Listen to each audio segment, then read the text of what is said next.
வணக்கம் மச்சான். இன்றைக்கி நம்ம என்ன பார்க்க போகிறோம்னா, ஒரு பயங்கரமான சம்பவம் என்னோடய ஃபைட்டர் ஃபிஷ் பண்ணியிருக்கு. டேங்க்குக்கு தண்ணி அடியில் இல்லாமல் தண்ணிக்கு மேலே தாவி பையன் வந்து மேலே ஆகாயத்தை பார்க்குறான். ஏன்னு தெரில, எனக்கு ஒரே ஷாக் ஆகிடுச்சு. இதை நான் வீடியோ எடுக்கிறதுக்கு முன்னாடி இது ஒரு வாட்டி பண்ணிட்டான். அதுக்கப்புறம் திருப்பி பண்ணப்போ தான் வீடியோ எடுத்தேன். உங்கள் மீன் இது வரைக்கும் இந்த மாதிரி பண்ணியிருக்கான்னு சொல்லுங்கள். அப்படியே தண்ணிக்கு உடம்பு ஃபுல்லாக தண்ணிக்கு மேலே இருக்குது, வால் மட்டும் தான் தண்ணிக்கு அடியில் இருக்குது. அது எப்படி மூச்சு விடுவோம் எனக்கு ஒன்றும் புரியல. என்னடா ஆச்சு என் மீனுக்கு அப்படின்னு. சரி போய் பக்கத்தில் போய் பார்க்கலாம் அப்படின்னு சொல்லிட்டு நான் மெதுவாக நடந்து போனேன் என்ன பண்ணுதுன்னு. பயப்புள்ள என்னை பார்த்தோன்னே பட்டுன்னு பையன் வந்து தண்ணிக்கு அடியில் திருப்பி நார்மலாக போய் ஸ்விம் பண்ண ஆரம்பிச்சிட்டான். இப்போ பாருங்கள், திருப்பி நார்மல் ஆகிட்டான். திருப்பி நான் போய் வெளியே எங்கேயாவது போனோடனே திருப்பியும் அதே மாதிரி பண்ணுறான். இந்த மாதிரி உங்கள் மீன் இது வரைக்கும் ஏதாவது பண்ணியிருக்கான்னு சொல்லுங்கள். ஏன் இப்படி பண்ணுதுன்னு தெரிஞ்சால் ப்ளீஸ் கமெண்ட் பண்ணுங்கள். கைஸ், நீங்கள் கமெண்ட் பண்ணணும்னு அவசியம் இல்லை, ஏன்னா நானே ரிசர்ச் பண்ணி ரீசனை கண்டுபிடிச்சிட்டேன். 3 விஷயம்: தண்ணியில் ஆக்சிஜன் கம்மியாக இருக்கிறது, இல்லைனா ஸ்ட்ரெஸ்ஸு, இல்லைனா இல்னஸ். ஸோ இது 3த்தில் வந்து கண்டிப்பாக வந்து லேக் ஆஃப் ஆக்சிஜன் கிடையாது. ஏன்னா நம்மளோட தண்ணி வந்து சுத்தமான தண்ணி, ப்ளஸ் நிறைய ஆக்சிஜனும் இருக்குது. நான் மணி பிளான்ட் வச்சுருக்கேன், ஃபாக்ஸ்டைல் வச்சுருக்கேன். ஸோ நீங்களே பார்ப்பீங்க, இந்த பாருங்கள் தான் என் டேங்க்கு.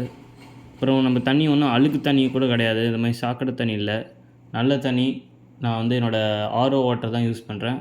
So lack of oxygen water கிடையாது. Second reason, stress or fear, அதுவும் கிடையாது. ஏன்னா ஸ்ட்ரெஸ் இல்லைனா ஃபியர் எப்போ வரும்னா, நம்ம ஃபைட்டர் இன்னொரு ஃபைட்டரை பார்த்தோ இல்லைனா வேறு ஏதாவது மீனை பார்த்து பயப்படுதோ இல்லைனா சண்டை போட்டால் அப்போ வரும். நம்ம ஒன்றும் இந்த வீடியோவில் காமிக்கிற மாதிரி எல்லா மீனையும் ஒரே இடத்துல போடல. நம்ம ஒரே ஒரு ஃபைட்டர், ஒரே ஒரு டேங்க், அதில் தான் வச்சுருக்கோம்.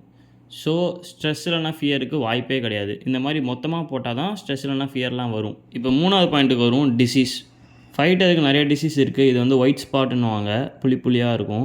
அதுக்கப்புறமா ஃபின் ராட்டுன்னுவாங்க. அது என்ன பண்ணணும்னா, நம்ம ஃபைட்டரோட ஃபின்ஸ் எல்லாம் அரிச்சு போய் அப்படியே சுருங்கிடும்.